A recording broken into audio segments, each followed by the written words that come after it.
And for more on this, we're joined from Moscow by the former advisor to Russian President Vladimir Putin, Mr. Sergei Markov.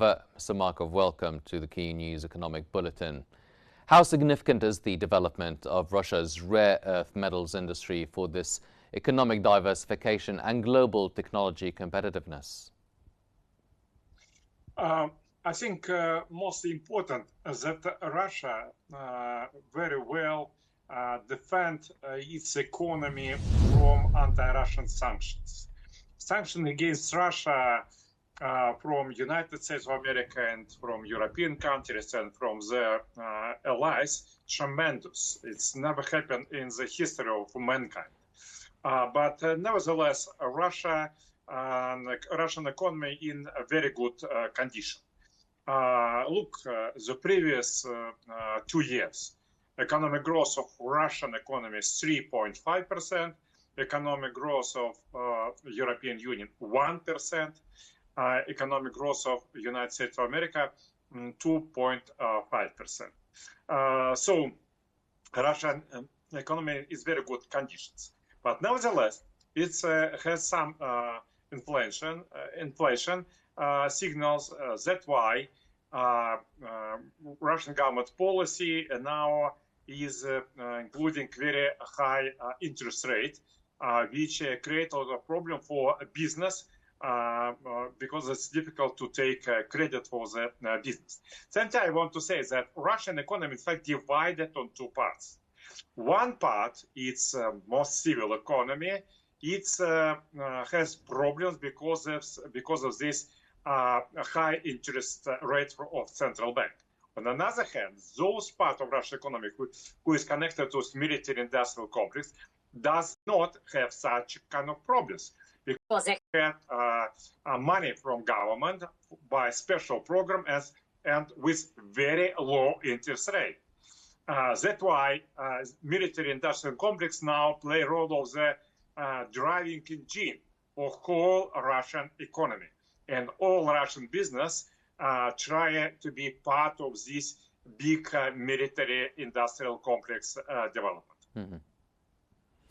What about the economic impacts? What economic impacts can be expected from a proposed unified preferential regime for investors in Russia's Far Eastern and Arctic regions?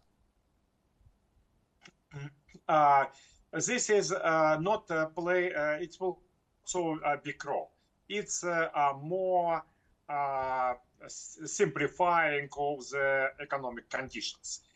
In fact, Russian government tried to encourage economic growth in the regions, which is depressive because, first of all, geographical reasons. And that's why Russian government giving them different preferences in by different decisions. And result, these different regions, it's something about 20 regions among Russians, generally 90 regions. 20 regions of them have special preferences. And it's make a little bit difficult that in every these 20 regions they have a specific characteristic of such privileges. And now Vladimir Putin suggested, let's simplify conditions for the business. Let's make these subsidies and privilege conditions more or less equal for those approximately 20 regions. Mm-hmm.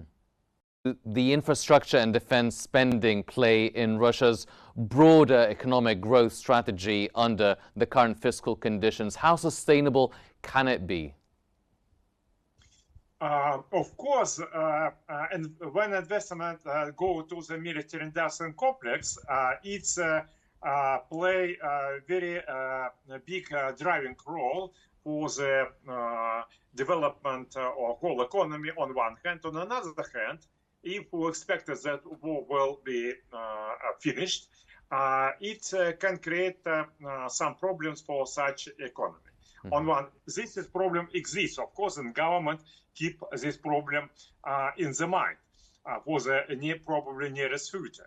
But on another hand, now For example, such a military-industrial complex which produce drones.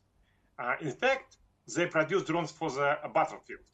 But this part of this sector of economy can be moved to the producing of the drones for the civilians, just for normal people, just for the civilian part of economy.